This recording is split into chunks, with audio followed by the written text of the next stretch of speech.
Okay, I'm good with that. Yes. Yes.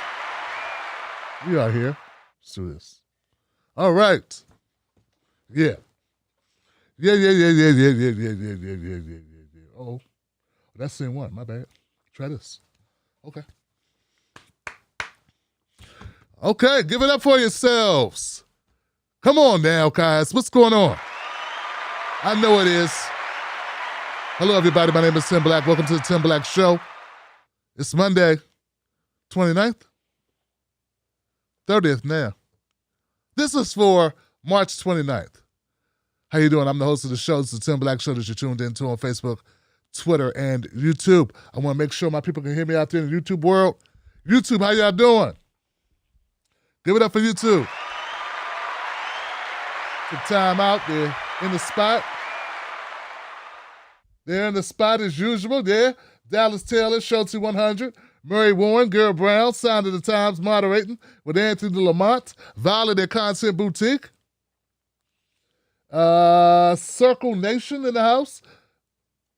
Thank you so much, Sound of the Times. Emerson Lamb in the house, Lady Jackie, Keith Weston in the house, loving ya. A man called David. Yeah. Diana M16 in the house. Adam Berger in the house. Ronice in the house. Vanita's in the house. Kara's in the house. Yes. Give it up for all the people coming through tonight. Mike Marks. Thank you so much for being here, Mike Marks. Thank you so much for being here, Cindy Aguilera, Alan Lubin, Mama Alaska, Chrissy B. Token, Dadikins. Yeah, you're in time. You're early. James, what's up, James? All right, guys. Now, Josiah's in the house. Suarez, give it up for that. Keith Weston, my brother, holding it down. I come through the comment section and see my brother Keith Weston holding it down. I appreciate that. As well as Gara, always in the comment section. I got your message, Mary. And yes, I covered that story about the reparations there in Illinois. Covered it last week. I don't think I put out a separate video. I'm going to be putting certain content on my other YouTube channel, guys. Because I figure the main Tim Black channel, show channel, is going to be for like the, electoral politics, things that are really political, DC type stuff, all the elections, obvious, electoral, and some, like that. And then the other channel will be for whatever the hell I want. But more social stuff, more of my fight the power stuff. So go both places, But I think people deserve a treat today. And some people just want my, hard-hitting analysis on the Democrats. And they want me to, call out the election stuff. And then there are people that want a little bit more. They want to hear me talk about what's going on in the world, too. And they don't have to be the same people. They don't have to be the same groups. Hey, look, this is the thing about YouTube. I don't know if you guys know this, but you can have multiple channels, Johnson. So let's have multiple channels instead of getting, instead of everybody being in one place all the time. And you can go to both, and they're both free. So how about that? All my Tim Black Wolfpack people, thank you for making this possible. This show is funded by the Tim Black Wolfpack. These are courageous. These are fighters for the people. These people are people powered. They don't kiss the ass of the establishment, and that's why we're rebels and we're in this together. Give it up for all of them who make the show possible once again. What's up? What up? Facebook's in the house. Facebook's in the house. What's up, Facebook? How y'all doing? I want to give everybody in Facebook a shout because I know it ain't easy sharing Tim Black content on your personal Facebook page. Oh, man, you got to hear from the family and friends, man. They're like, who is this guy you got yelling at me? Why does he just talk to me? Why does he got to yell? Because I got to make sure you hear me over all the noise and distractions and the BS that I know you be watching on Fox News and MSNBC and CNN. And Newsmax. Please let me help you. Please let me help you. OAN, please. Please let me help you.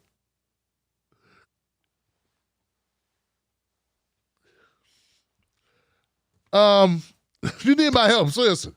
If you're watching that shit, any of it, let's do this. Let's shout out some people, man. Let's shout them out. Michelle, what's up, Michelle and Julie?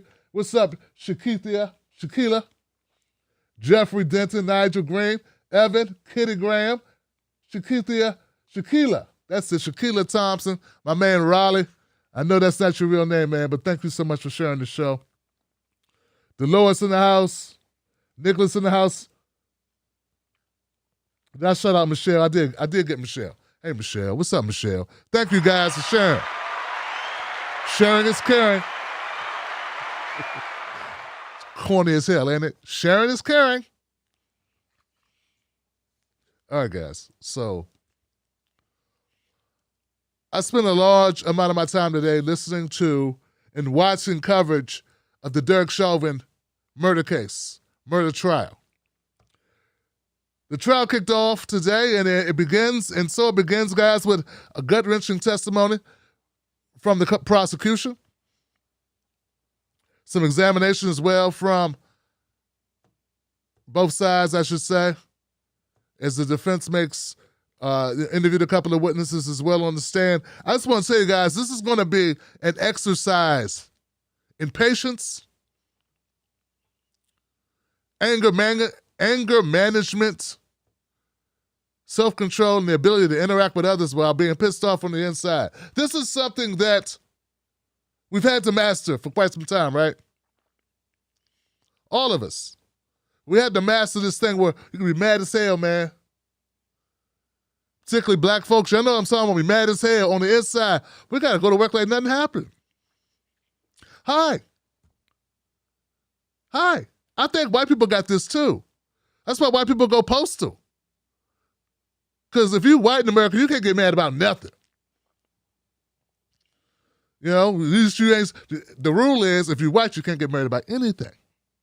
Because you're white. You know, so you gotta, this is your country. So you gotta hold it all in. And that's bad for you. And what it causes is worse than gas. But I'm trying to tell you, man, and look, I'm making it light a little bit because we're about to get very heavy. And I want you to know, we gotta find ways. Look, I don't want you to feel better about it because you need to feel all the range of emotions. We're human beings. We gotta deal with it. This is horrible shit.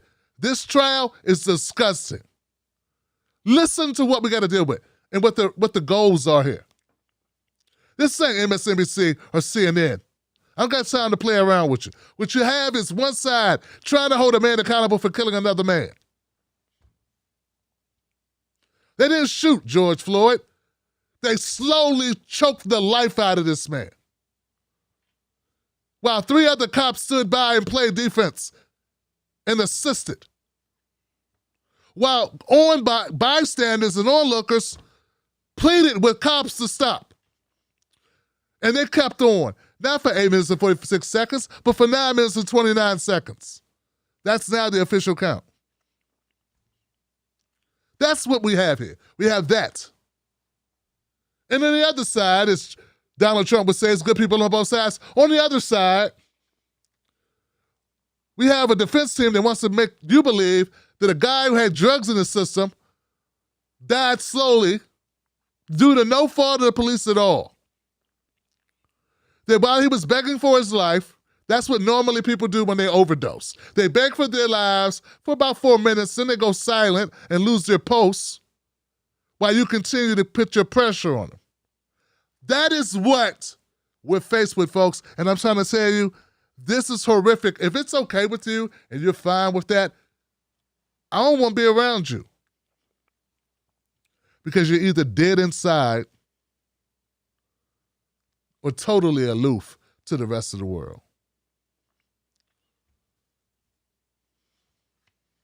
The emotional first day of Derek Chauvin's murder trial includes blunt witness testimony and some new video footage. Okay? And what they have is different angles. I'm going to play a little bit of the opening statement of the prosecutor. Check this out, then we'll come back. Don't go nowhere, man. It's hard, but you need to listen to it.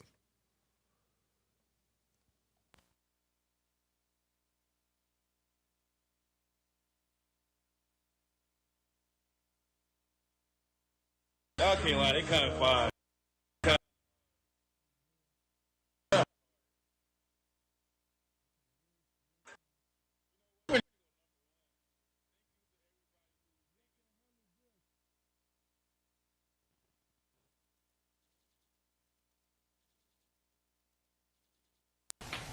Now I want to talk with you a second about the evidence on causation, the medical causation in terms of what was happening to Mr. Floyd while he was there on the ground. And if I had to give this part of the evidence, you're going to see a name, I would tell you that you can believe your eyes, that it's a homicide, it's murder. You can believe your eyes. And here's what you'll be able to see for yourself. You'll be able to see every part of what Mr. Floyd went through, from him first crying out, from his effort to move his shoulder to get his breathing, to get room to breathe.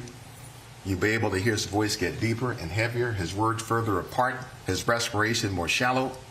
You'll see him when he goes unconscious. And you'll be able to see the uncontrollable shaking he's doing when he's not breathing anymore, the anoxic seizures from oxygen deprivation. You'll be able to see when he's going through agonal breathing, the involuntary gasping of the body once the heart has stopped from oxygen deficiency. And you'll hear, and are well aware when there was a loss of pulse, you'll hear from a number of experts on the stand that putting a man in the prone position with handcuffs behind his back, somebody on his neck and back pressing down on him for 9 minutes and 29 seconds is enough to take a life. You will hear that also.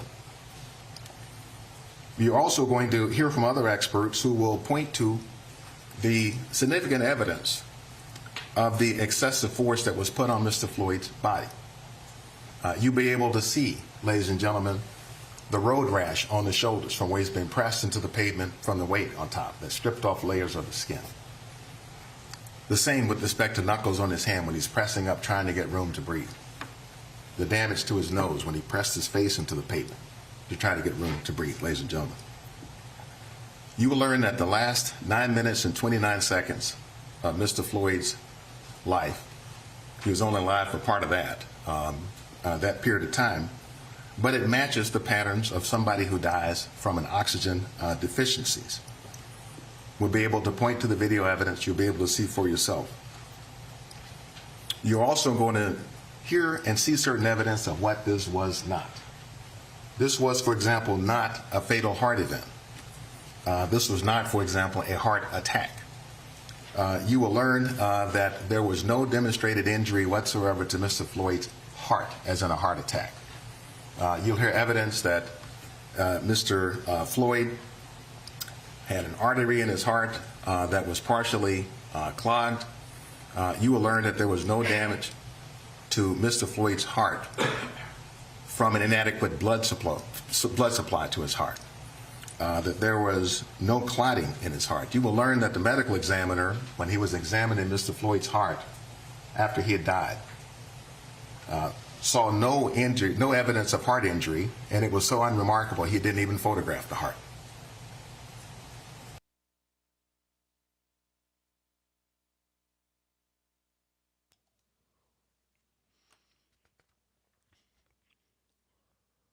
Okay. Some of the things that really stuck out to me in this that I hadn't considered before. And not in that tape, but one of the things that bothered me so much listening to it, and it really gave me a lot of pause and reflection, was the fact that even if because the defense wants to say, well, Chauvin didn't cause his death. But I'm going to say something, guys. Chauvin didn't help prevent it. Even if they want to say he didn't cause it, he didn't help prevent it. What I'm saying is, numerous people were telling Chauvin that there was no pulse on George Floyd. So I just want to cut to the chase on that and let you know that Derek Chauvin was trained in CPR. He didn't use it.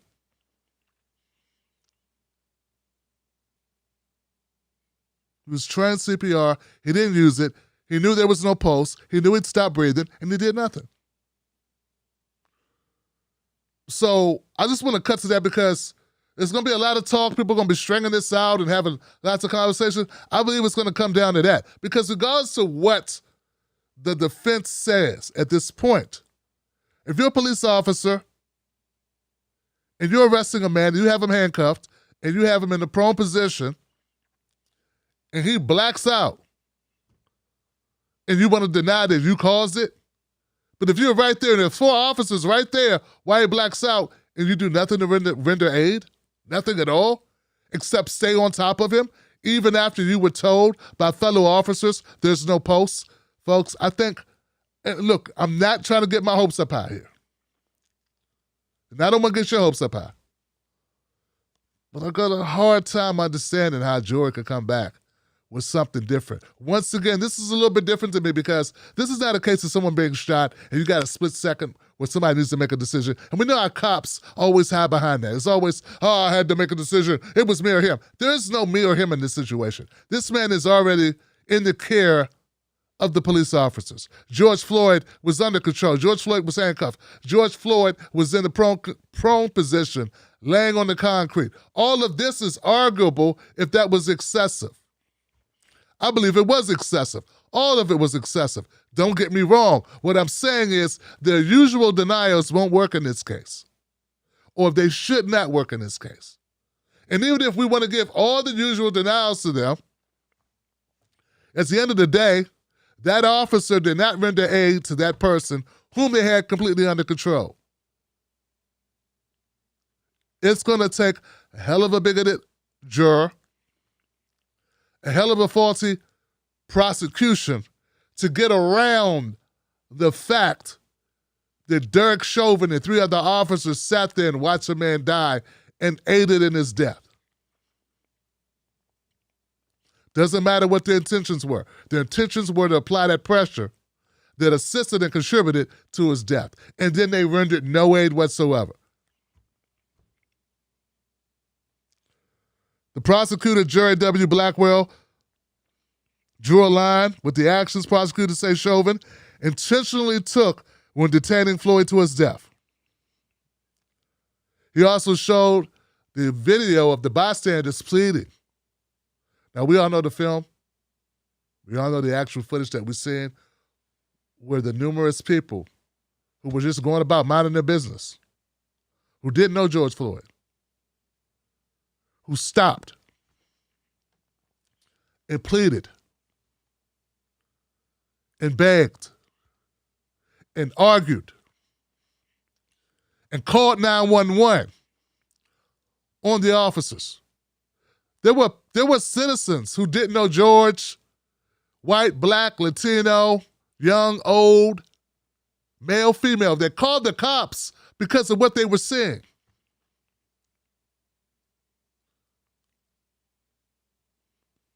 I got one more clip I want to show you. This one is of a witness I didn't even know existed. This is a witness by the name of Jenna Skirrick. She's a 911 operator. Check this out. Now I want to talk with you a second. Think about this when you look back and saw that it hadn't changed. I first asked if the screens had frozen Why did you ask that? because it hadn't changed. Okay. And did you find that it had frozen? No. How did Well, I was you? told that it was not frozen. Did you see the screen change yourself? Yes, I saw the person's moving. So what did you start thinking at that point? Something might be wrong. My instincts were telling me that something's wrong. Something is not right. And what did you decide to do? I took that instinct and I called the sergeant. And do you recall who the sergeant was that you talked to? It was Sergeant Kluger. I didn't know. You can call me a snitch if you want to. We have the cameras up for 320's call. Oh, did they already put him in the? They must have already started moving him. And 320 over at Cup Foods. Okay. I don't know if they had used force or not. They got something out of the back of the squad, and all of them sat on this man. So I don't know if they needed you or not, but they haven't said anything to me yet. Yeah, they haven't said anything unless it's just a takedown, which doesn't count, but Okay. I'll find out. No problem. We don't get to ever see it, so when we see it, we're just like, well. You had said that the majority of your job is done by listening. Can you explain what you mean by that? We are in a room with no windows. We work off of a phone and a radio the majority of our time. The other times would be only if we had some kind of video to show us, anything like that. Then other than that, we are always on a phone or radio. Okay. Having been questioned by opposing counsel about your call, as you sit here today, have you changed your mind about the reasons why you called Sergeant Pleaker when you did? No.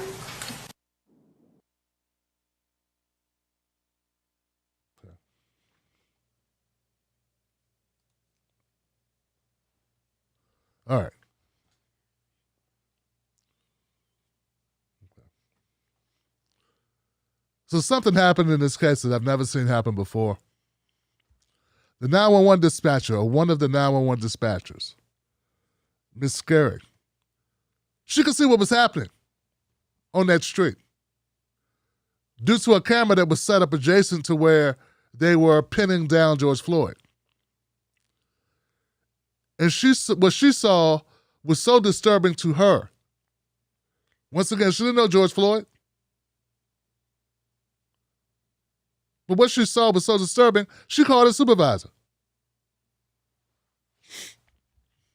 She called her supervisor and said, the camera must be broke. The camera can't be working correctly because what I'm seeing here isn't right. They haven't called me for backup. They haven't called for a medic. And they have a man pinned on the ground.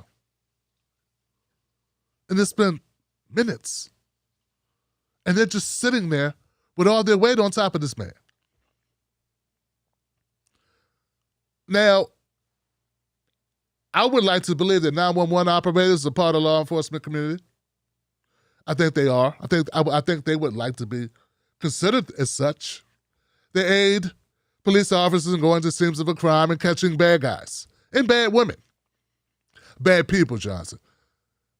And what this 911 dispatcher saw, or 911 operator saw, troubled her. I think it's going to be very difficult for the defense to make the claim that she is biased towards George Floyd.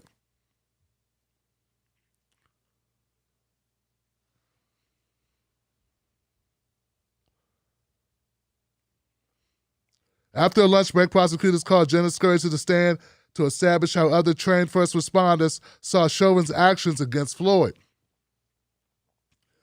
Kneeling on his neck for more than 9 minutes, as alarming and unusual, seeking to undercut the defense's opening, then remarks that characterize them as consistent with Chauvin's police training. See, what the defense wants to do is say, what Derek Chauvin did is regular stuff. This is what they all do. This is just regular. This is routine. They were taught to get people under control. It's going to be, once again, folks, I'm not trying to get anybody excited. We know what happens often. But in this case, this is not a split-second decision. Even if they felt that George Floyd was not under control initially, maybe, 60 seconds in, they had him under control. Maybe 90 seconds in, they had him under control. I mean, for really? 9 minutes to have someone under control? That's a long time, Johnson. So I feel confident that I'm not going to say I feel confident of a conviction. There's so much more to come out. I want to see the forensics. I want to see all this stuff. I just want to see how the defense tries to color it. The narrative as they play it out. But I feel confident that the prosecution knows what they're doing. They have a good case. And they're presenting facts well.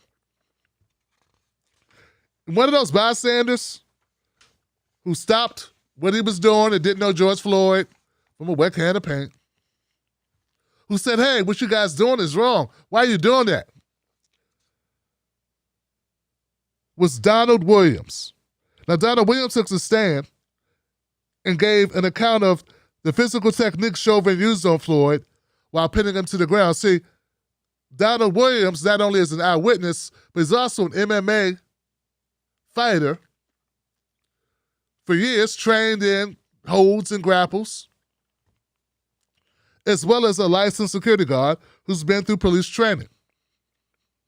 And he had proximity, and he was standing there the whole time, and he was informing the officers, hey, what you're doing is called a blood choke, which stops the blood circulation to the brain.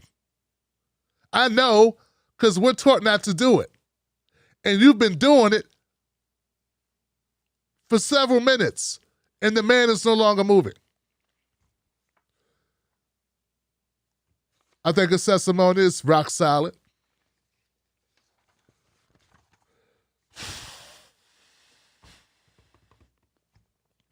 One of the things I find, and like all of this, is very disturbing, and I know it is. This is not a pick-me-up episode or segment. But one of the things that really ticked me off, guys, and I don't know if this was in the actual video, it's something I read. Well, actually, it's in the live stream. It's not in the clips that I showed you. But it was obviously in the trial live stream, which was like 7 hours. One of the reasons why I'm so late tonight. One reason. The defense could not argue that George Floyd was a threat to the officers. So you know what the argument that that the defense lawyer was offering? That the crowd, the citizens, scared the officers. Yeah. He said that the officers felt threatened by the people who were filming and talking to them. They felt that they were in a hostile situation and they were afraid for their lives. Now, what that has to do with George Floyd, I have no fucking idea, Johnson. What does that have to do with them killing a man slowly over 9 minutes and 29 seconds? I don't know. But since they can't make George, the dead guy who's not running, who's not resisting, who's not fighting, who's not kicking or spitting or biting, since they can't make him violent, they want to make a crowd of people who none of them touched an officer, even came into close personal contact with them, only filmed and talked. They want to make that an assault that made the cops not be able to think, oh my God, I can't think because there are people filming us who are looking and they're saying things like, hey, don't kill a guy. Hey, he can't breathe, let him up. Stop what you're doing. This man is dying. They want us to feel sorry for the cops having to be in a hostile environment because the people didn't just stand by and go, oh, okay, he's killing a guy. So hey man, what's going on, man? What's on Netflix? What's on you got Hulu? Yeah, man, I heard there's a new show on Hulu. That's what they expected. So far, besides they say George Floyd used drugs and he had hypertension. Hey, if hypertension causes you to out of the blue, like just fall out, everybody fall out. You know how many people have hypertension, Johnson? It's very common. They want to sell us on the fact, on this idea, that George Floyd would have been fine if he just didn't have any pre-existing conditions. Like, it's not COVID. So on one hand, they want to say COVID's killing black people. Now they're saying, and in this case, let me try that again. They're saying, they like to say, hey man, COVID's killing black people because black people have pre-existing conditions. Is it COVID killing us or is it pre-existing condition killing us? I thought it was COVID. I thought that's the new thing that's being introduced. You know, a person could have hypertension, diabetes, sickle cell, I don't know, bad feet. You can have all types of conditions your entire life and live to be, 90. But COVID-19 comes in and exacerbates all of that and causes your death. The death is blamed on COVID.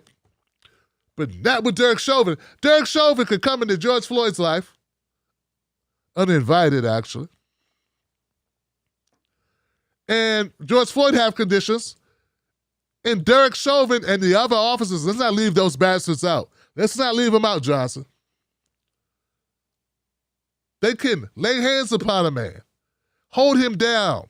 3 grown men lay on top of one guy for 9 minutes. And they want to say now that those men did not contribute and cause the death of this man. All I'm saying is, I ain't saying treat us like we special, but treat us, treat these officers like you would COVID-19. Use the same logic that you use when you're saying COVID-19 is wiping out people. You have a situation, a person, and you introduce a foreign substance, in this case, the fucking pigs. That's what I'm going to call them. Because that's what those 4 are. I'm not talking about a good officer that saved a kid from drowning. I'm not talking about a good officer that stepped in front and stopped someone from stabbing someone. I'm talking about these 4 pieces of dog shit. This ain't CNN. They want to make it seem as though these 4 officers had no bearing on the death of this man. As if they never touched him, he would have just fell out and died on the street. I don't think that's going to work. I don't know how racist America is, or how fucked up we are, or how stupid we are, but that is a large stretch, even for Americans. Even for us. That's a mighty big leap, Johnson. I mean, the average person in America, is scared of black people. The average person is scared of black people. How scared of them are we when there's 4 cops, 1 guy is handcuffed and laying on his stomach? I don't know, guys. Hey, look, Derek Chauvin didn't even yell out he's reaching for the gun. Come on, guys. This is day 1. It's not for the squeamish. And I just want to put out something else I mentioned to my wife. Something I didn't pay attention to the first times I saw the snuff film of George Floyd. There are people who watched George Floyd die who are mentally traumatized by what they witnessed. I saw them. There were children there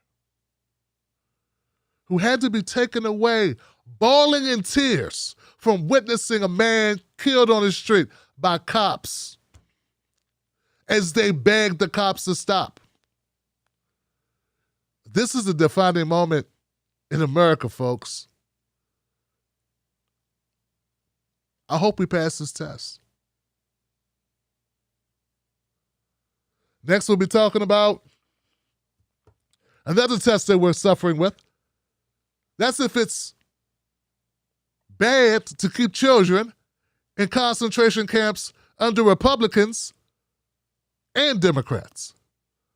Like, do we care about the kids or do we just care about the politics? That's my next segment.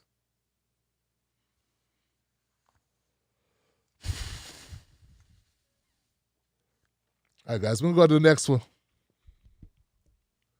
Let's go to the next one. Tough stuff. Whew. How about this? Okay. You guys ready? Take a minute. You know what? Let me check and see. YouTube, you guys okay? You guys with us? I know it's Monday. Facebook, you guys good? What's up, Facebook? Hey, Susan, how you doing? You guys okay over there?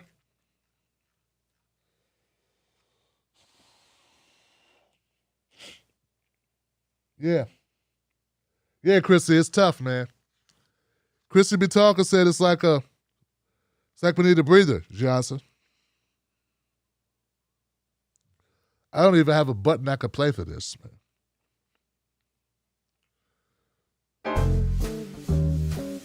Woo. See, this is why I need the other YouTube channel. I need things that are a little less taxing on me emotionally. because I don't know if people realize or not, but I really care about this stuff.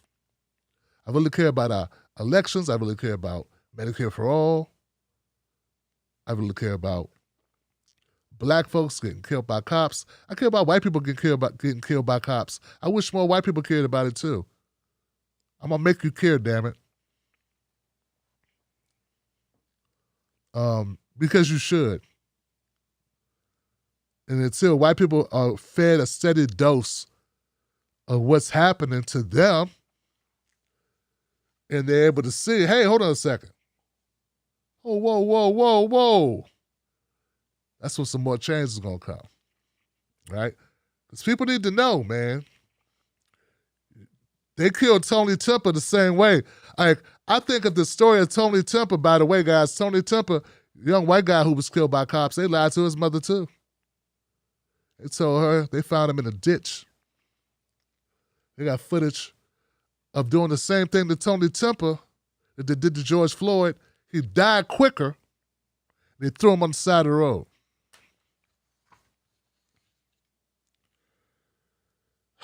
All right. I'm supposed to be trying to take a break mentally, and I'm talking about it, you know? All right, guys. Okay, so let's go. Story number 2. Do we care about the migrant children? Really? We do? Are you sure we care about them? I think we care about politics. When I say we, I mean the powers that be, right? Because we care about people, don't we? Don't we?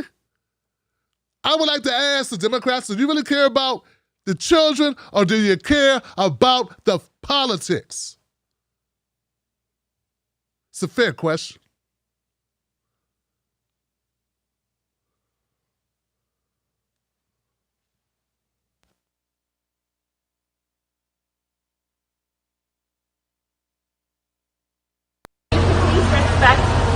Please give dignity to the people. Please give dignity to the people. So you work for the commissioner, your senior advisor. You were hired 2 weeks ago, and you're instructed to ask us to not have any pictures taken here. Please respect the people. Because the political leadership at DHS does not want the American people to know it. Please respect the rules, You keep sir. standing in front of the pictures, so Please you don't want the respect the pictures taken. The rules are arbitrary, and Please they're respect designed the to rules keep and the give American the people people in the dark. dignity and respect. That's all we ask. Well, no, dignity it's and not. respect. You're asking, is this Please- dignity and respect? Look at Please these people. give There's dignity a and respect pandemic. to the people. Let I me ask you. There's a I pandemic. respectfully ask you, sir. There is a pandemic. Like, Is this respecting the rights of these I kids? ask you. Please Are you respect respecting the people. rights of these This kids? is not a zoo, sir. Please don't treat the people. You're right, and this is a As such. dangerous place. Please don't treat the And people your like policies, this. That's all I ask for unfortunately, you, are sir. trying to hide them. I understand That's you all were I ask instructed you. when 18 I ask senators you came to down please here. respect the people, give them dignity I and respect respect. them, and I want to fix this situation. We all want to and fix the this, sir. We administration don't you're want working this to for is happen responsible for these conditions. Please respect the people with dignity and respect. And sir. I ask you to respect the people as well. This I am is not respecting you. respect. I am respecting the This people. is not respect.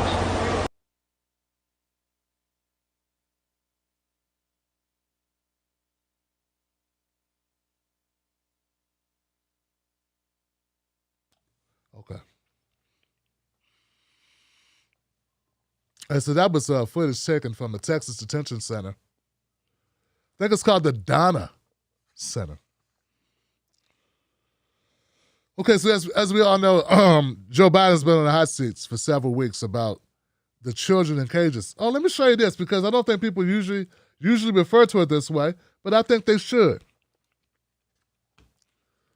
This is not a new situation that we find ourselves dealing with as we grapple with. Remember, Obama had the Obama's Immigration Detention Center. Then Trump had kids in cages. And Biden has Migrant Children's Facility. These are all the same places, just different names.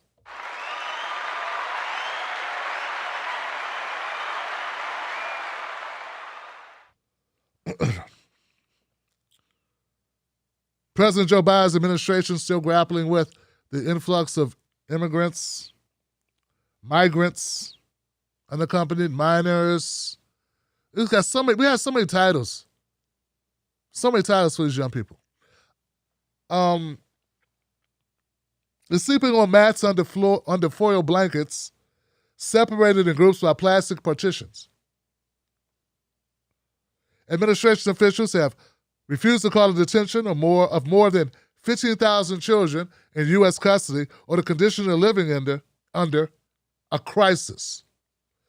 But they have stymied most efforts by outsiders to decide for themselves. As you can see, this woman was hell-bent on not letting this man film. She did not want him to film. What she kept saying? Please respect the people. Please respect the children. Oh, so putting them on floors with no mattresses, respectful. Loads of respect there. Filming it, oh, disrespectful. Oh, for shame. The new president faces growing criticism for the apparent secrecy at the border, including from fellow Democrats.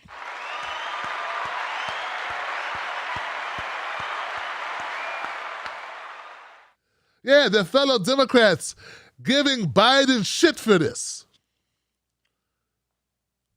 See, when people say, this is the thing, guys, and this is what.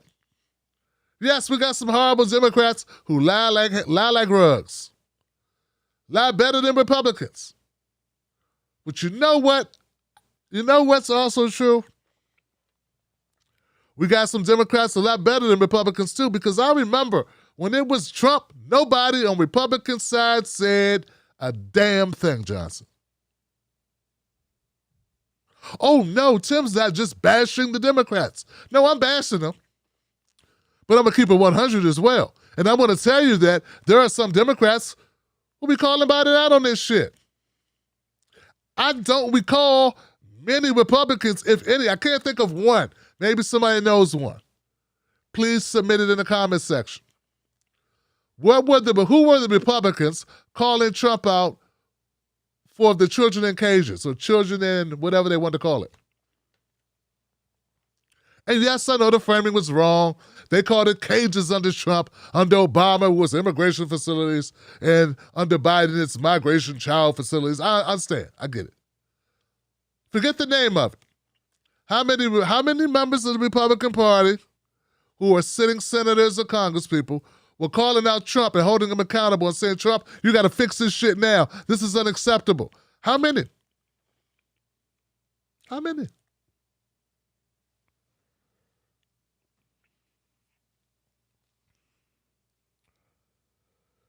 On Monday, Axios published a series of photos taken inside the largest Border Patrol detention center, a sprawling tent facility in the South Texas city of Donna. And that's where I think this came from, Donna. We ought to be aware of these conditions. People have to see them so that they can assess the inhumanity and hopefully embark on more humane policies.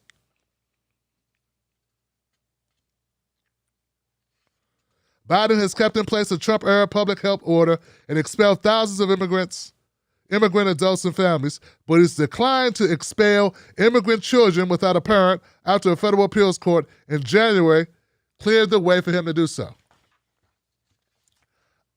I saw a horrible individual in my comment section while I was playing the clip who said, what about the parents? Don't the parents care about these children? Yes, that's why they sent them to America, dumbass. You know, there are people in other countries fleeing horrible, horrible conditions. Conditions so horrible that a parent would rather lose their child or send their child to a country that they don't belong to get away from. Even if they can't go with the child. They love their child that much. So become educated or get your punk ass out of my comment section. So we don't hate on people just trying to get a better life here. We ain't gonna scapegoat everybody and say they MS-13. I don't know what you usually watch. This ain't that channel. And I don't care if I lose your ass as a subscriber. I don't demonize people for views or clicks or to attract god-awful people like yourself. Everyone's not evil. All these parents are not going, oh, I don't care about my kids. For you to think that shows you're a certain kind of bigot. That you think, that you don't even consider that maybe they're doing it because the alternative is even worse. It never even crossed your mind that there could be a worse situation. You don't even give them that. But I bet you, look, guys, I don't want to assume too much, but I got to assume you're a goofy-ass white motherfucker. You wouldn't even assume a brown person could love their kids, man, as much as you do, or as much as your parents love you.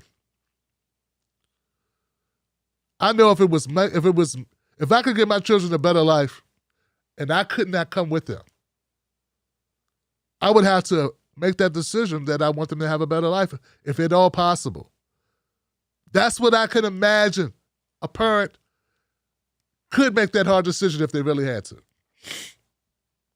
If you saw no hope. I mean, we do it all the time. We do it, Parents do it all the time. They throw their children to safety, and they burn up in apartments. This just happened over the summer. The mother got her children out, and she dies. She perishes in the apartment. And you don't understand why a parent would send their child.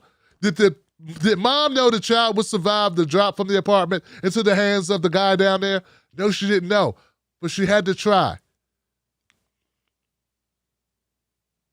I mean, I guess you could have just grabbed the child and dove over and killed them both, because you can't catch both their asses. But see, the fact that you don't even consider that these people could be going through something horrific that forces them to make that decision, you just assume. That shows you how fucked up America is because of people like you. Sign of the times, if that person is commenting, spurring bullshit, please escort them out. Kick them the hell out. We don't need them. We don't want them. They can get the hell out. Get them out. If they paid to be here, give them $2. Send them on their way.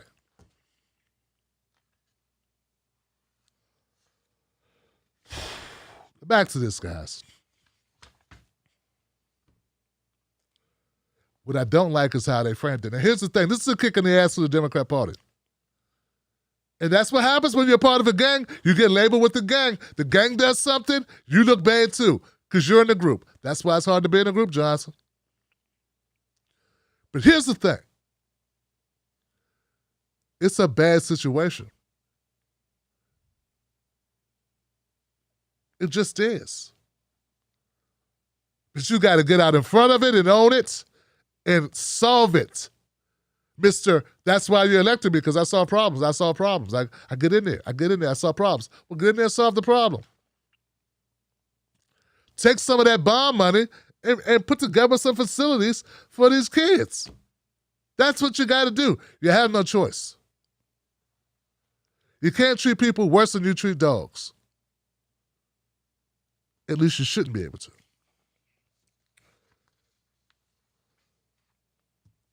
I have covered this more extensively in other videos, long-form videos on this. I talked about the nuances and the difference in policy between Trump and Biden. Neither are great policies. I've also, for historical context, talked about Obama's treatment of immigrants or undocumented migrants. I talked about that as well. Don't expect me to put all of that in this video, but I have over 5,000 videos on this channel. All you gotta do is go to the channel, type in deportation, type in migrant, you'll see them. So don't assume because I'm not putting it all here today that I didn't cover this from every angle over the years. This is not my first video on immigration. All right. Whew. A lot of people are trying to get into the United States for various reasons. If they know what I know, when it comes to health care, they may reconsider. They might want to go to Canada or some shit. That's next right here on the Tim Black Show. Stay tuned. Yeah, man, if you think about it, man, you can go somewhere where healthcare, Johnson. I know I would. I go somewhere that got healthcare.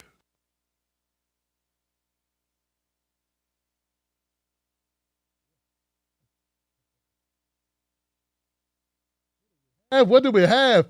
Facebook, you in the house? Can I get some Facebook love, guys? Come on now. Who is in Facebook land?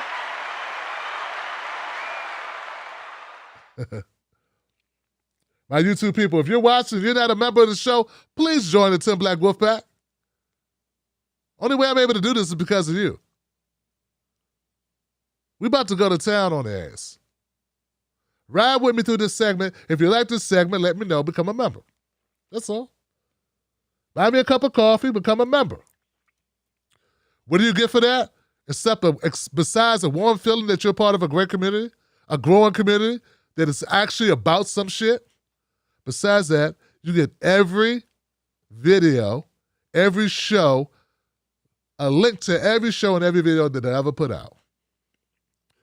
Complete access, on-demand access via Patreon of all my shit. So that's about 20 shows a month.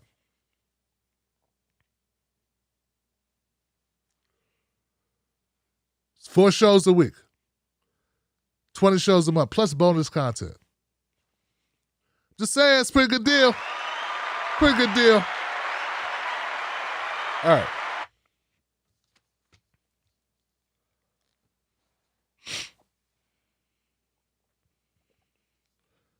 Bernie Sanders is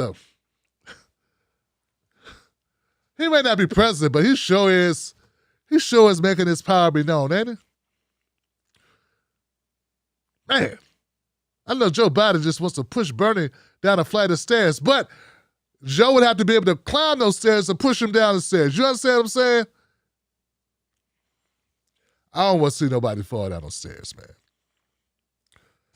Bernie Sanders aims to lower Medicare eligibility age as part of Democrats' recovery plan. I love it when people got to eat crow.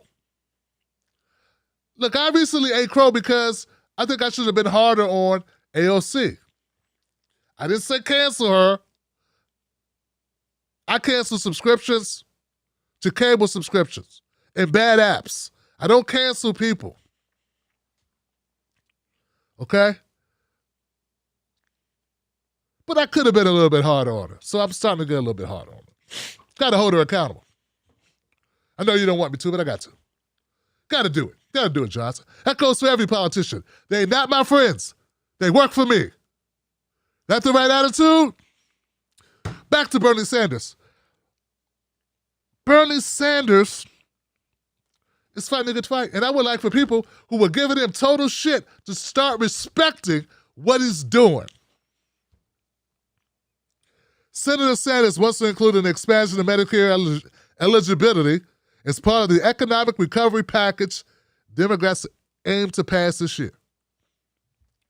He wants to lower the eligibility age for coverage to 60 or 55, expand coverage to include dental, vision, paying for the change by allowing Medicare to negotiate prices with drug companies.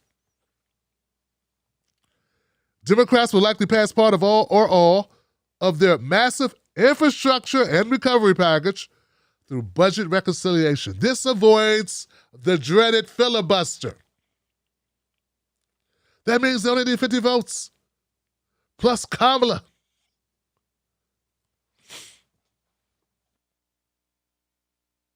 Senator Sanders hopes to include a Medicare expansion in Democrats' upcoming economic recovery plan, and that is what's needed. Folks, I want you to give it up for it. Come on now, give it up now.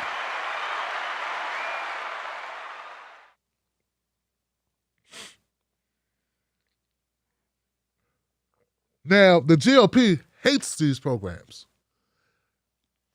Sort of like Biden. Biden wanted to eliminate Medicare, Medicaid, and Social Security, didn't he?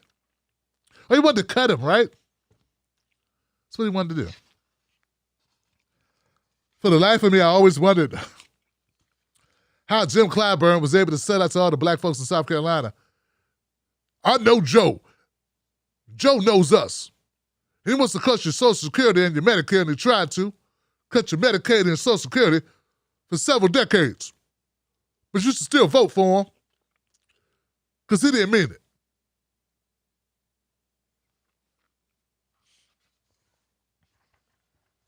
That being said, to get this done, I'll be very happy. Why? Because beggars can't be choosers. And I want any little gain we could get under this horrible system, this horrible, corrupt, inept, demonic system. Anything that the people get out of this, I have to be happy about it. I'm not satisfied. Satisfied is a different thing. I'd be satisfied if everybody had free health care, paid for with their tax dollars, and we just stopped dropping bombs and just pay for health care. That makes sense? Yeah.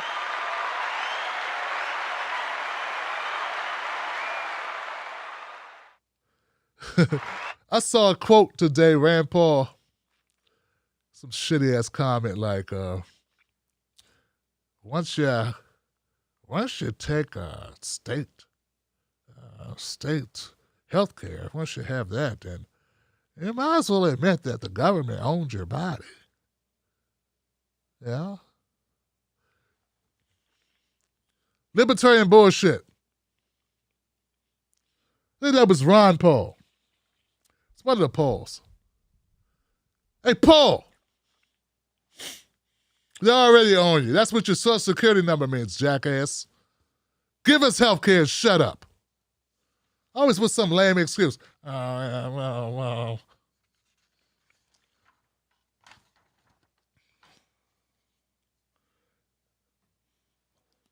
Stop lying. You know what? White politicians lie like shit to white people. White people, you don't have no rights. America don't love you. They love killing your kids in wars. You understand what I'm saying? America hates white people too. This hate us a little bit more, but they hate you too. Don't you understand that? That's what gets me pissed off. Rush Limbaugh should have told you that. Ron Paul should have told you that. Bernie's trying to tell you. He tells you everything except that. White people, America hates your ass. No wonder we'll just say it what it is. America hates poor white people. If you ain't rich, America hates you. That goes to white people too.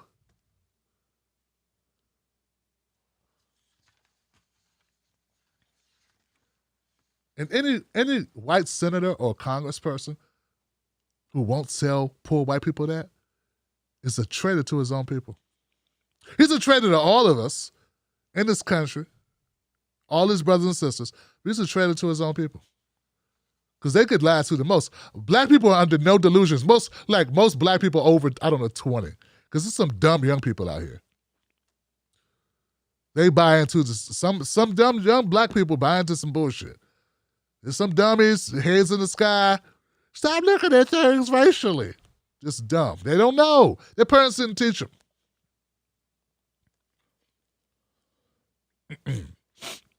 But America don't care about you. At least you got this.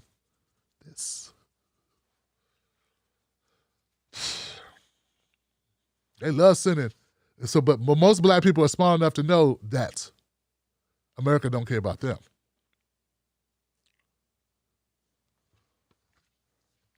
I don't know, sometimes that's better, you know? To know it. At least then you can accept it and act accordingly. All right. It's sort of like that new video I saw from the TikTokers, right? It's the same video, like Jimmy Fallon. Hold on. Jimmy Fallon has this video. I couldn't put it here because it has music that I know is copyrighted. That's why it's not here. But there's a video of a little white girl dancing on Jimmy Fallon's show doing this TikTok dance. I think her name is Addison. She's stiff. Not really good. Then it's the same dance being done by two black girls. It's the same dance. They're side by side. It's the same. It's so much better. They do such a great job. Now, it's not the white girl's fault that Jimmy Fallon made her famous. Those two can't do the dances. Not their fault at all. She just wants to do the dance. She's a kid. She wants to do the dance. But it's obvious these kids got an advantage in the dance compartment. They're good. And don't get me wrong, if the white kid was a great dancer and she killed it, I'd be like, yo, she killed that. She didn't kill it, Johnson. She did not kill it. She didn't even wound it. Not a scratch on it. And what I'm trying to tell you, folks, is that's what America's done. It lies to white people how good they are and how great they are, how great they're doing. We're not doing great. White people think they're like that. They're like Addison. They think they're doing great.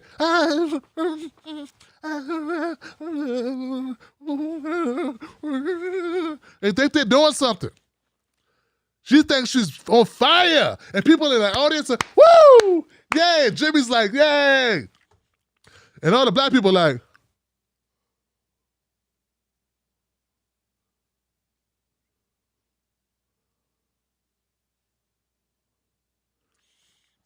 that's how the whole world is.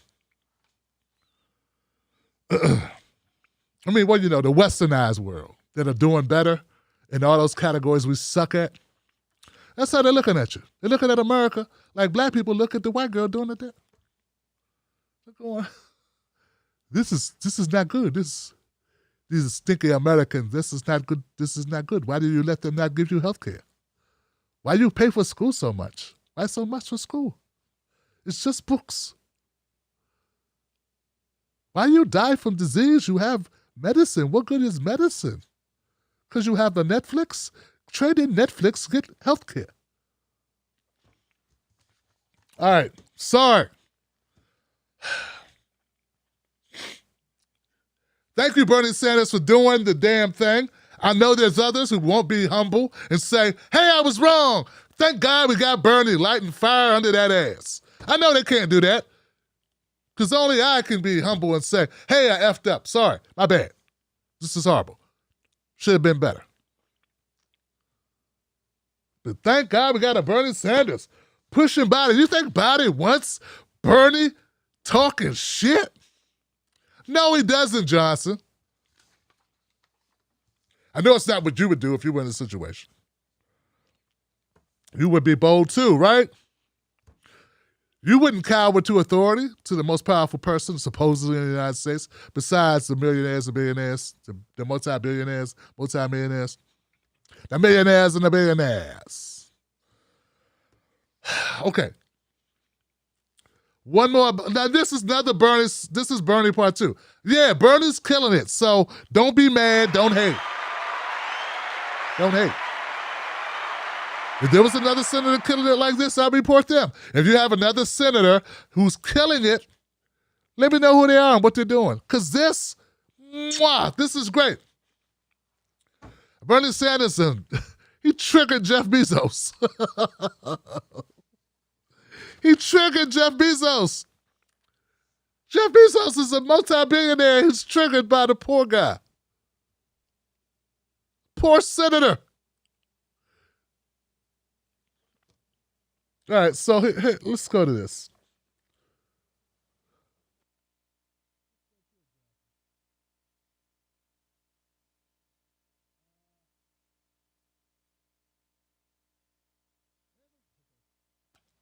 Amazon started a Twitter war because Jeff Bezos was pissed.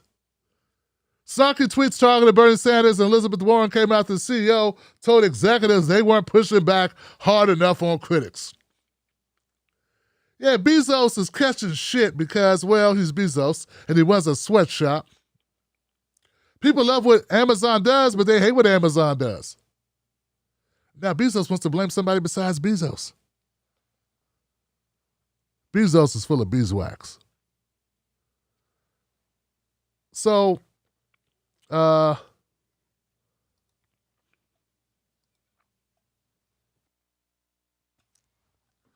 Bezos is really mad at Bernie Sanders because Bernie Sanders won't shut up. Bernie got a big, big mouth, big, big mouth. A big, big mouth, big, big mouth. A big, big mouth, a big, big mouth. A big mouth.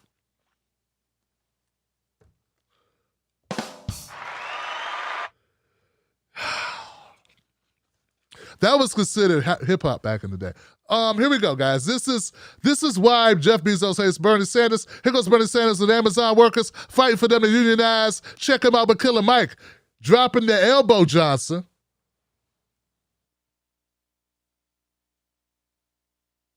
How much money do the richest people in this country require? I don't have to tell you, Bezos is the wealthiest guy in the world. He's worth about $180 billion. That's a B, not an M. His personal wealth has increased by $65 billion during the pandemic alone.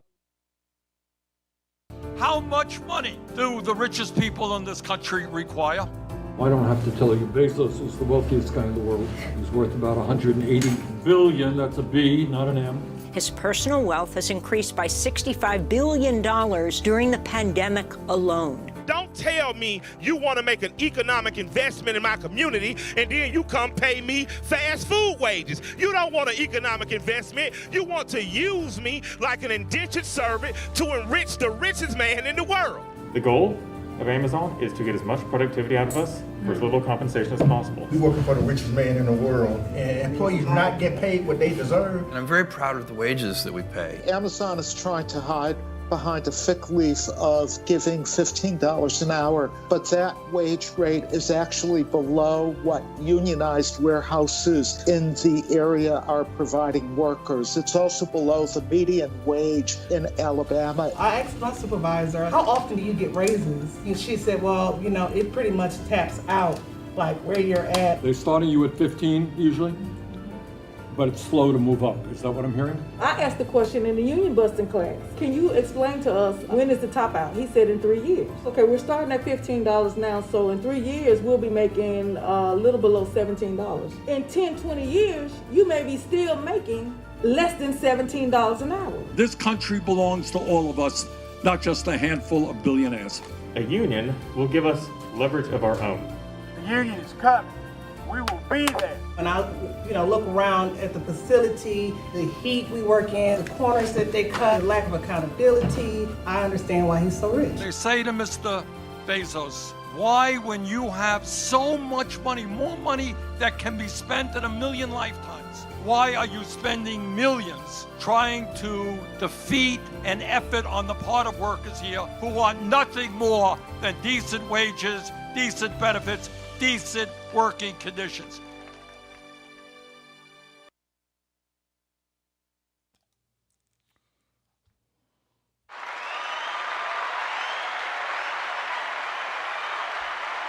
What's wrong, Bezos?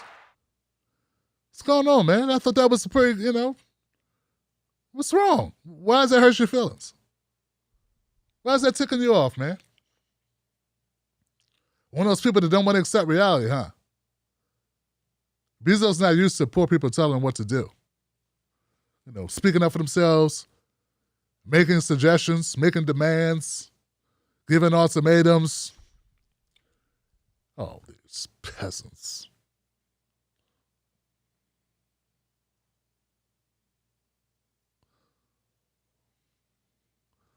Leave me. Yeah, but Bernie's really a thorn in the ass. Like, people say a little thorn, a little fly in the ointment. Bernie is a pain in the ass. His elbow right here, right in the solar. Here goes video number 2. More the same, Bezos. More the same, Johnson.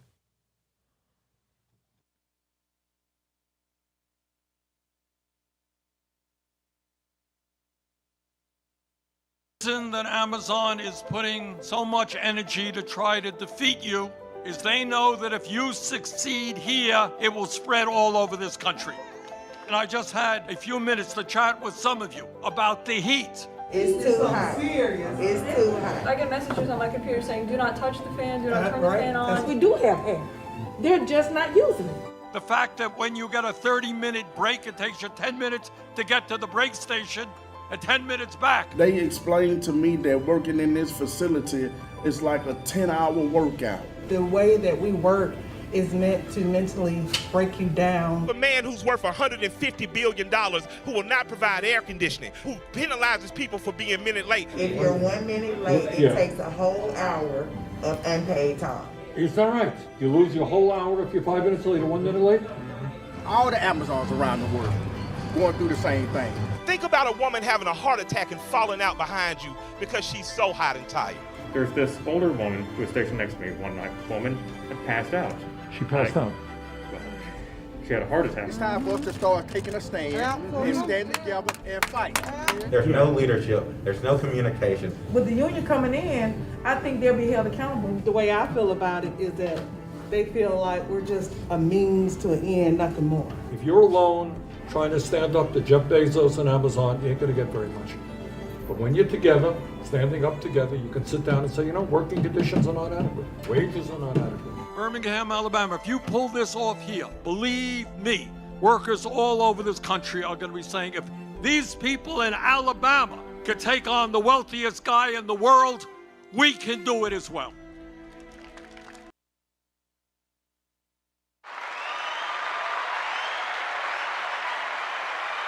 Yeah. Yeah. I love it, I love it, I love it, I love it. Bernie's sick of this to the man.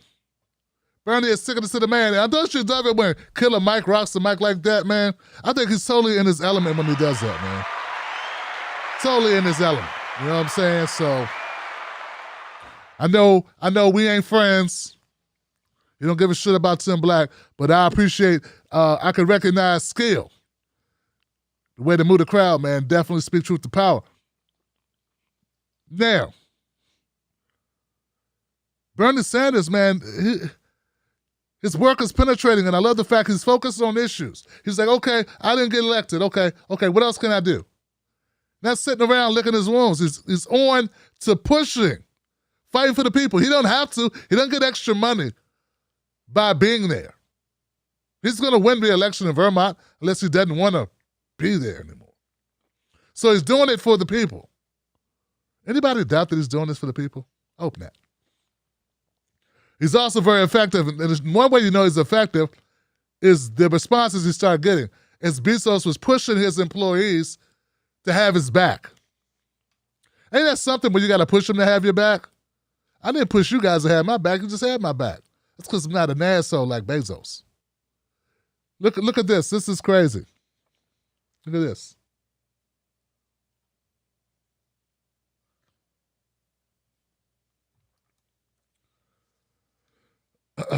This guy. Welcome Senator Sanders to Birmingham and appreciate his push for a progressive workplace. I often say we are the Bernie Sanders of employers. Listen to this guy. He said we are the Bernie Sanders of employers. That's not what your employers say or employees say. But that's not quite right because we actually deliver a progressive workplace. Okay, that was corny. Who liked that shit? 2/3 of our constituents, a 15 minimum wage, health care from day one, career progression, and a safe and inclusive work environment. So if you want to hear about $15 an hour in health care, Senator Sanders will be speaking downtown. But if you would like to make at least $15 an hour and have good health care, Amazon is hiring. So who is this guy? That's Dave Clark. Asshole. Butt kisser. Trying to keep his shit job.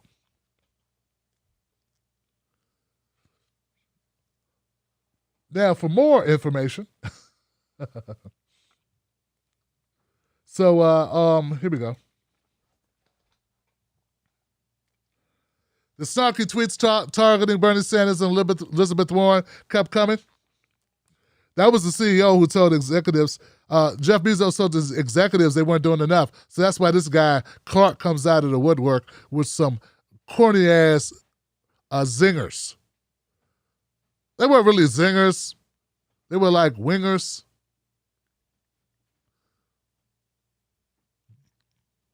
Singers. It didn't stop there. Then they started tweeting from an Amazon account. This gets better.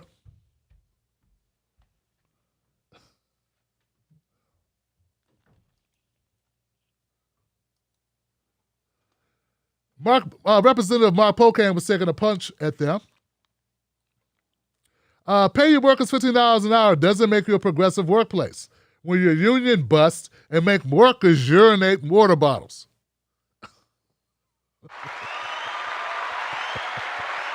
It's not funny, but it's funny, Johnson. And it's definitely not funny to urinate in a water bottle. I've had to do that traveling in the car to work and had to drive a long way. And okay, that's too much information. But it's not fun. It's hard to have the aim right. You don't really believe the peeing in bottles thing, do you? If that were true, nobody would work for us. No, this is bullshit. This right here, guys, this is bullshit. Fuck that. Hold on a second. First of all, you can't say your conditions aren't horrible, because if they were horrible, people wouldn't work there. People have bills to pay. And people will tolerate a lot of shit in order to pay their bills and take care of their kids. This is kind of getting back to what I said earlier about the migrants, right? They come to this country and do some backbreaking work, hard work like pick cotton, similar to picking cotton. Not because it's a great job. The job sucks. The people all across this country doing jobs that are very difficult under bad situations, bad conditions, because they have no alternatives. You don't get to say, oh, if we were so bad, nobody would work here. That shows just how white privileged fuckers are. And I'm going to start saying well-off, wealthy white privileged fuckers, because poor white people and middle-class white people know what it's like to work hard. And they know that shit sucks. And they know that there are people doing jobs they hate because they have to. We all know that, right? Come on now. We're the 10 Black Wolf Pack. We're not ignorant. We know. So this is a rich-ass, old white guy telling middle-class people, or talking to the world, telling them there's no way that people will work under bad conditions. And people work under bad conditions, horrible conditions all the time. How many people had a job that really, really sucked but couldn't quit because, well, this is this thing called rent? 2 hands, bitch. All right, let's keep going. But don't you lie to me, you motherfucker.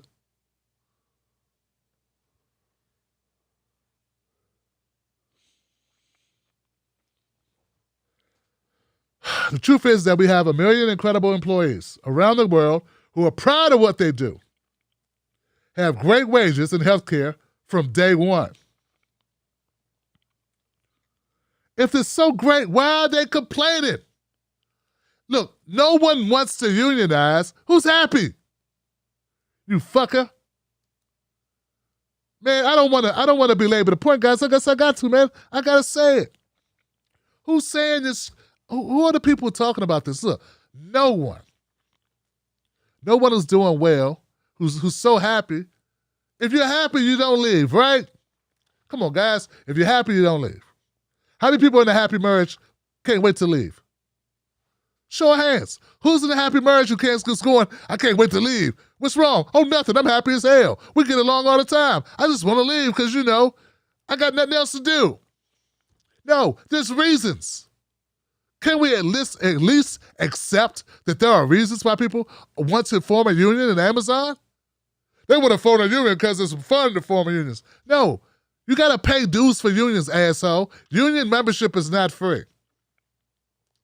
People want unions because the management won't listen to them, and they feel they need the protection.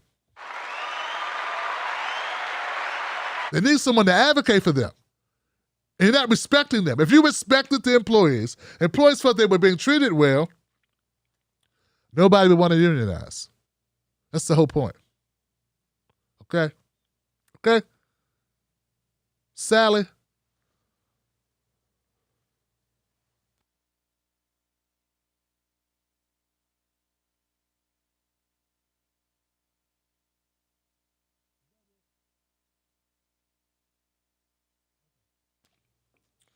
After a back and forth with Warren that began with her criticizing the company's tax payments, the same Amazon account, quote, tweeted Warren with this message. Warren wrote, I didn't write the loopholes you exploit. at Amazon. Your armies of lawyers. I didn't write the loopholes you exploit at Amazon. Your armies of lawyers and lobbyists did. But you'll bet I'll fight to make you pay your fair share. And fight your union busting. And fight to break up big tech. So you're not powerful enough to heckle senators with snotty tweets.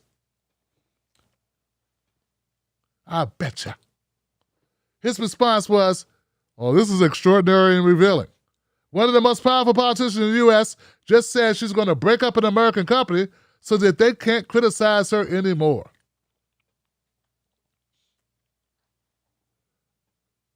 $9,000 retweet. Oh, 10,000 likes.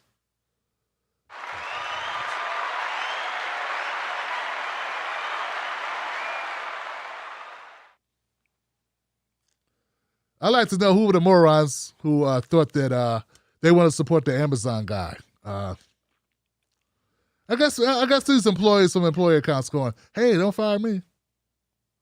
Here's what I said earlier about people needing a job, Johnson. It'd be different. Look, if Bezos passed some of his profits on to his people, who would complain, Johnson? Who would complain? You know, if the shit looked like one of those, you gotta, just think, man, you're the richest guy in the world. You should have the best facilities with the craziest shit. Why not? It's just because he doesn't care about poor people. He detests poor people. He detests working people. Okay? He detests working people.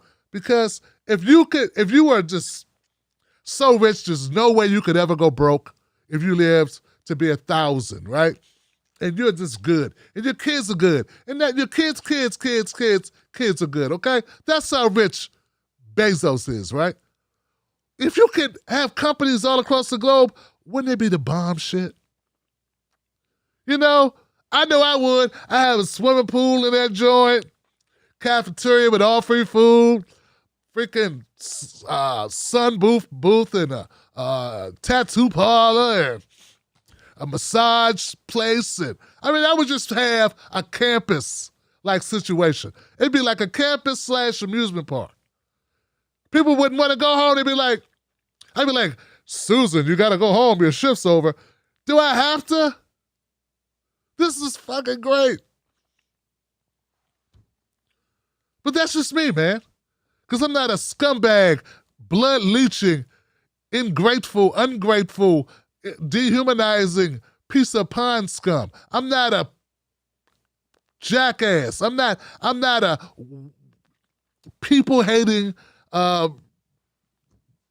scumbag and backstabbing son of a bitch. You know, I'm not those things. You know?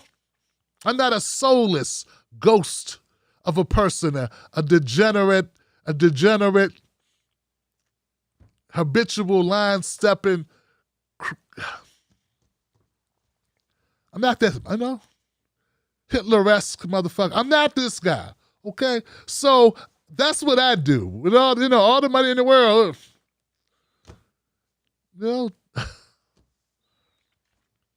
So shout out once again to all the Amazon workers who are standing up for what's right. Hope this spreads all across the globe and all those places where people are working and they're getting treated well. Hope that Bezos has to modify his plan. And he can afford to do it. I'm not saying pay every employee $100,000 a year, but you can pay them more than $15, man. And you can make sure they don't have to pee on themselves. You can make sure grandma who has to work there to afford her medications, that she's not having a heart attack on the job just to make sure some asshole in Nebraska got their toaster. Come on, man. This is our system. This is what the greatest system in the world creates. People that can afford to treat people better, who won't because, fuck them. That's what we got. That's what we got, Johnson. That's what we got. I did a video like a month ago about that guy, Michael Rappaport. You may have seen him in those bad movies he's done. Actually, he's been in some okay movies, okay? Couple classics. But he's such an asshole, man. I was listening to his podcast. When he was praising Bezos. Kissing Bezos' ass. Bezos is a self-made man, and he don't have to do this, he don't have to do that, and more power to Bezos.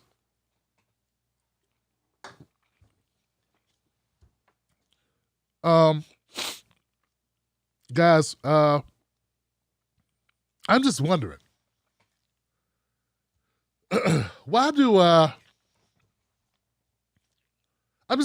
people hold up people like why do you praise and worship people who take advantage of poor people? I mean, it'd be one thing if Bezos was a small business struggling and couldn't afford to pay. And look, and for small businesses, I want very much for those small businesses to get subsidies as the minimum wage increases, to get government subsidies like the big corporations do, okay? I don't want small business owners to suffer or to go out of business because we need to raise the standard of living for workers. There's got to be ways that we can work with that. But why would you side with Bezos over all these poor people? All these working people. Talking about kids right out of college, people trying to pay their student debt that's crazy high. And you're a rich guy, and you're in Hollywood, and you're doing well. Why would you shit on working people? Just to kiss Bezos' ass. And worse than that, why do people listen to a guy like that? Look, man, I know I'm Tim. I got this crazy hat on today. I'm not perfect. I know that. I could be better. But I'm not Michael Rappaport. He's a piece of shit. And as far as I can tell, there wasn't a mass exodus of people calling him a sellout and a traitor and an ass kisser and a grifter. And he sold out working people for Jeff Bezos. And he just happens to also be a part of the 1%. But the people that listen to his podcast are not the 1%. They're working people. Because I don't think the 1% will listen to Michael Rappaport. I'm just throwing a lot of hypocrisy, man. That's all. A lot of hypocrisy. All right, guys, look. This is crazy. Bezos, pay your people. Amazon, workers, unionize, Killer Mike, Bernie Sanders, keep up the good work. Elizabeth Warren,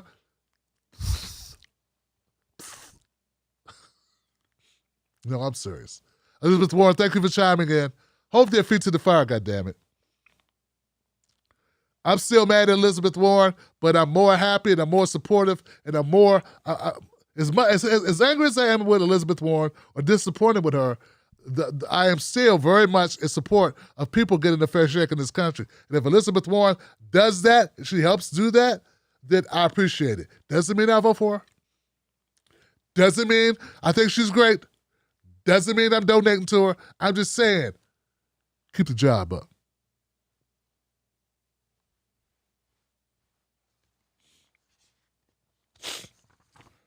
Speaking of keeping the job up, damn, I'm going long tonight. Gosh, Monday, man. But I got to comment on this because, Jesus Christ, man. This little rapper dude, man. What's his name? Lil Nas X. Don't turn. I know you want to leave. Don't leave yet.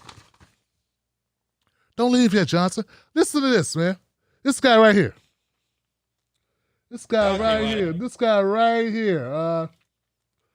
This Lil Nas X guy, he put out this song. And it's scary, right? It's some scary shit. What is this? What the hell is this guy with the, why is this good? Why? Well, this is the same guy who released that Old Town Road that went super viral, made all that money. Well, he put out a new song called Montero, Call Me By Your Name or whatever.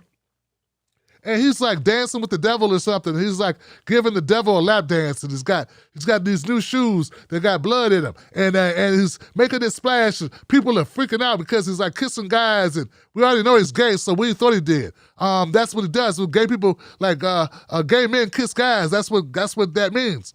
I know you've seen TV where people have done that before. People are like, oh my God, I've never seen a black guy in a wig. Little Richard, that's Little Richard right there. That's Little Richard in the 20, that's all that is. That's a wig. That's Chris Tucker in that movie, Fahrenheit 9/11 or whatever that was. Fahrenheit, no, 9/11 was Michael Moore. But here he is looking, and now he looks scary. There goes the shoes, right? There go the shoes. Here's the thing, guys. Here's the thing. Sound like Joe Biden. Here's the thing. Little Nas X is happy as hell that you guys are losing your damn minds because it's making them rich.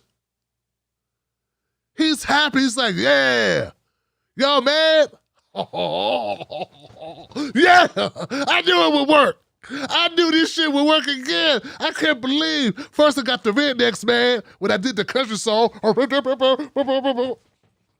They got mad as hell. Don't be singing our songs. They got mad as hell. Now I piss off all the Christians. Now all I gotta do is kiss a guy like I would if you weren't looking. Put up some, Satan imagery. Oh my God, oh my God. And now look, his video was 17 million views the first day. I looked at it a little earlier before doing this segment. It was at like 40 million. 40 million in 48 hours, Johnson. If you detest something,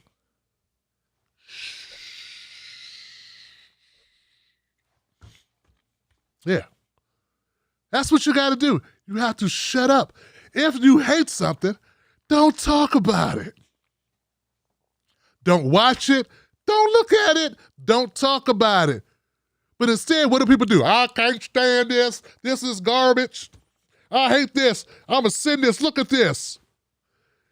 And Little Nas X is like, yes, they sent it. You dummies. Woo. Woo. So like Cooper Gooden winning an award. Woo. You're doing nothing but playing into his hands, man. I wish I could get people so mad that they would share my shit and hate me. Y'all making this. You guys are doing nothing. Everything you're doing is beautiful. This kid is ecstatic. I got proof. Everybody was mad at him. Oh, he got leg. They're going to sue. They're going to sue the guy from the shoe company, right? He's got 666 pairs of shoes. They're supposed to have a single drop of blood in them. I don't know. The shoes are like $1,000. I want to smack some people upside the head that they would spend their stimulus checks on this shit. But we dumb, so. But, okay. Here's Little Nas X, happy as hell that you people, and all the salty people, about his video. Happy as hell.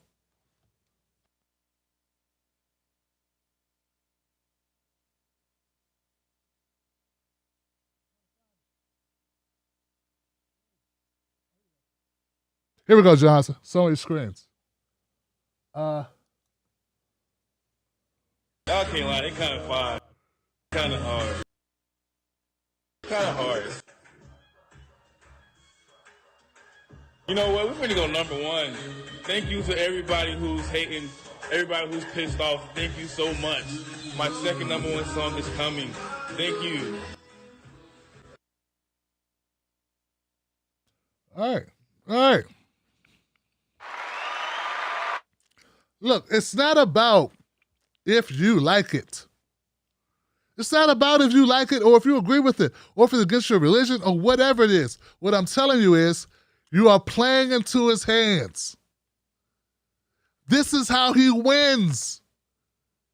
Do you understand? I'm not trying to tell you to go buy his song or that it's great. I don't listen to that shit.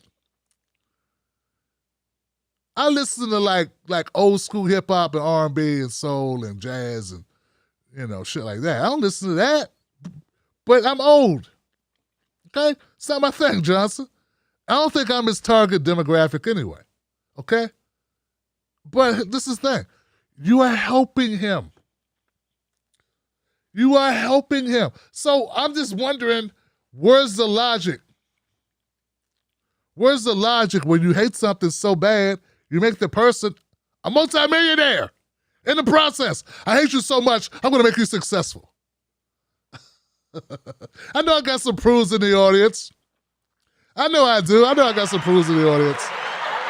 Tim Black, you going to hell. I'm not. You first. You first, sinner. This ain't about me. This is about Lil Nas X and his ability to wrap you around his little finger and push the pin on his damn account. Yeah, he's got you wrapped around his finger and he's using that finger to push the digits on his account. His people know how to get you, how to trigger you and make lots of money. So if you really are offended by his work, you ignore his work. That's what you do. You don't share it. You don't go, even a comment in the comment section of his video helps him. It's called engagement. The most negative response you can give someone is no response at all. Get it? All right. This is how social media works. I figured I'd let you know because for some reason it seems like you're not getting it, Johnson. All right, that's it. I'm Tim Black. Go to Real Tim Black on Twitter and Facebook to find me and become a member of the Wolfpack. How many people liked the show tonight? Thought we did pretty good. We did decent, Not as good as some people. Never be as good as Jeff Waldorf over there with TYT Nation, but I try to do my best to make a show entertaining. Trying to keep up with Jeff Waldorf. Now I shout Jeff out because he's one of the few people that had my back and didn't call me a grifter a while ago. So I appreciate that, Jeff, and I want to shout you out for being a friend of the show. I respect that, man. Give it up for Jeff Waldorf. With that, guys, I'll be here tomorrow. Tomorrow phone lines will open. It won't just be me, it'll be you guys too. That's right. I want to hear what you think.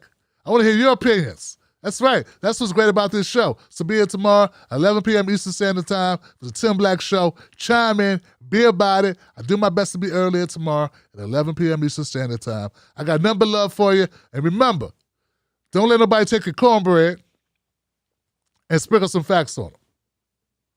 We are out of here, Johnson. Wolfpack.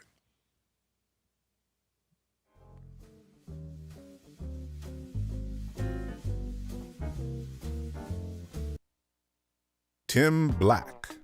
Tim Black is the host of The Tim Black Show. Independent news that leaves you informed, inspired, and sometimes entertained, but always in the know. Go to timblacktv.com and sign up today. The Tim Black Show is news for people who can't stand the news. See you there.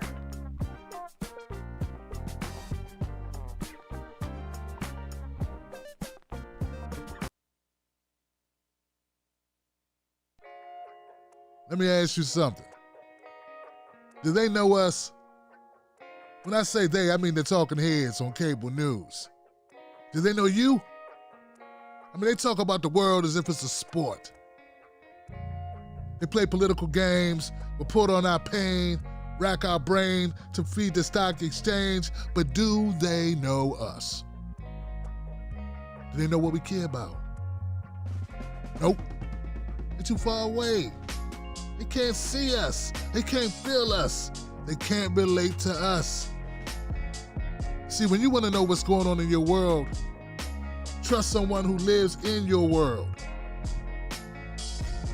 Subscribe.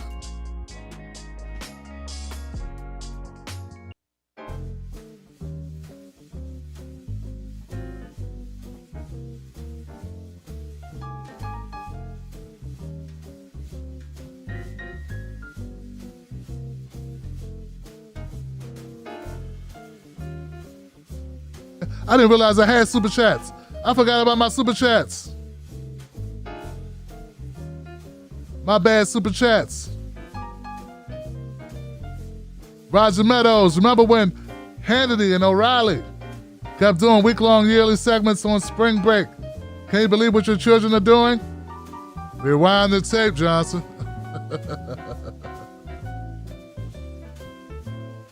Information Man says he loves the show, brother Tim Black.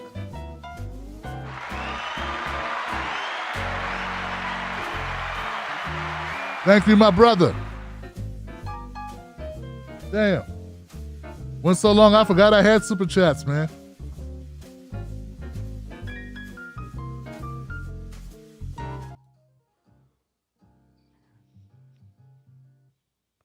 My bad, Johnson. My bad, Johnson. So let's jump through this real quick, man. I didn't mean to do that. Let's see if I can find these now. Yeah, we got a new member in the house, man. Robert Comer. Well, guys, look, let me come back on the screen. Let me do this the right way. I lost the hat, but I'm still here. Let's see what we got. Here we go. My bad, Johnsons. There we go. Let's see if we can do this anyway, because we gotta make sure that people get their super chats in. So, super chats. Roger Meadows, Information Man. We're saying once again, man, they do this, man. I don't know what's going on with YouTube where it's not showing me everybody. I had some other people who joined. Robert Comer, Roger Meadows, Information Man show.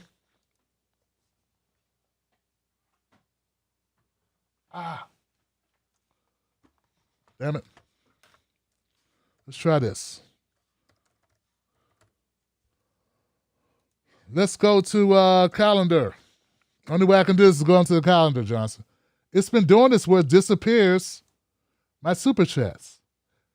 Dan L. Value sent a yellow super chat. Thank you, Dan in the house. Dan in the house. Tony D. Damn it. What did Tony D say? Tony said something cool? What Tony say? Tony said, 1 cop saved my life and 3 cops harassed me, and I'm a white guy. They are psychopaths. All cops are bastards. Hey, man. Hey, I've had cops, good cops and bad cops. I've had both, Johnson. Give it up for Tony D in the house. Bose Einstein. Defense expected the Hunger Games from the witnesses. Damn.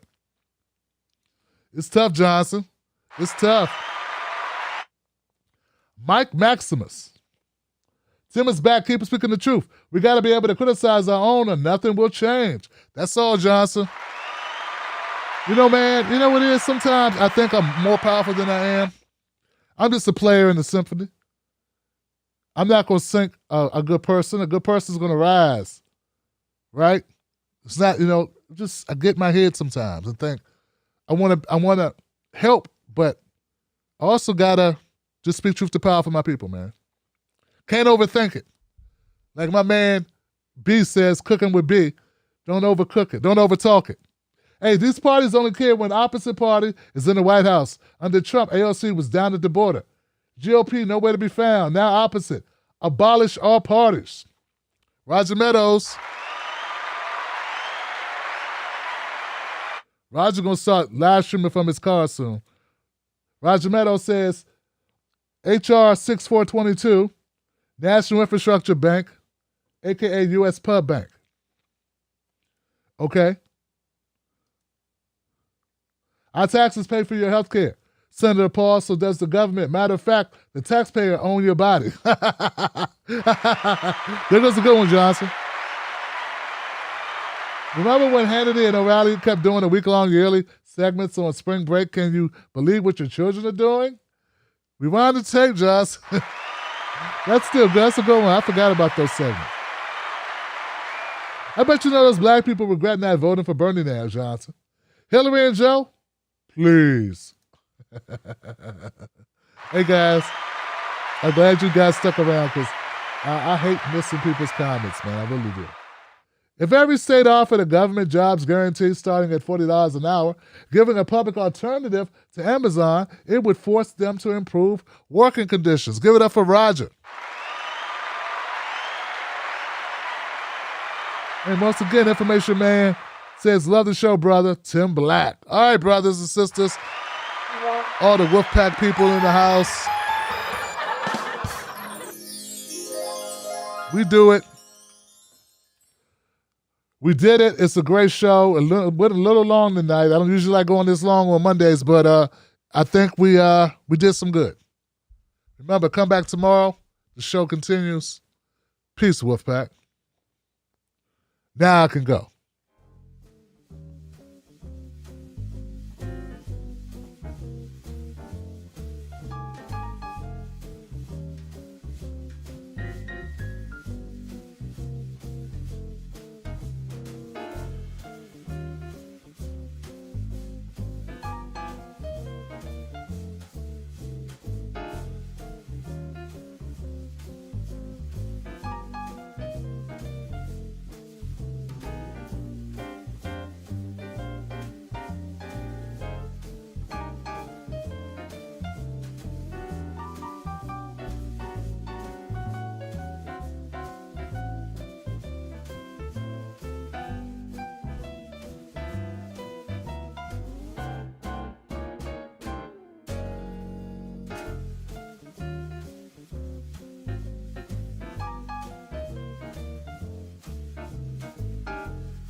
We got two new people, Robert Cormer, and who else?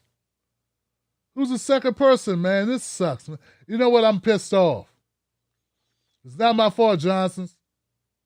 This damn thing's not showing me my new people, man. It only shows me one person. What kind of crap is this, man? And this doesn't show me new members.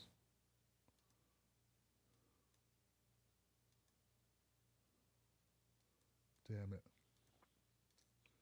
I don't have a way to know who my new member is. Let me go back to my live stream. Maybe somebody knows.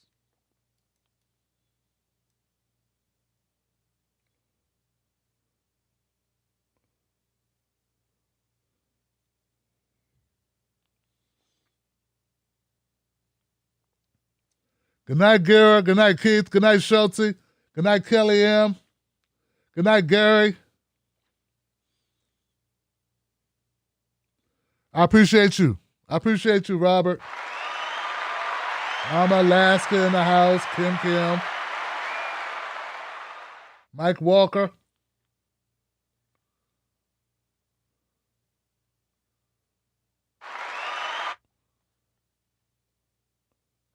Over 50 and Fantabulous.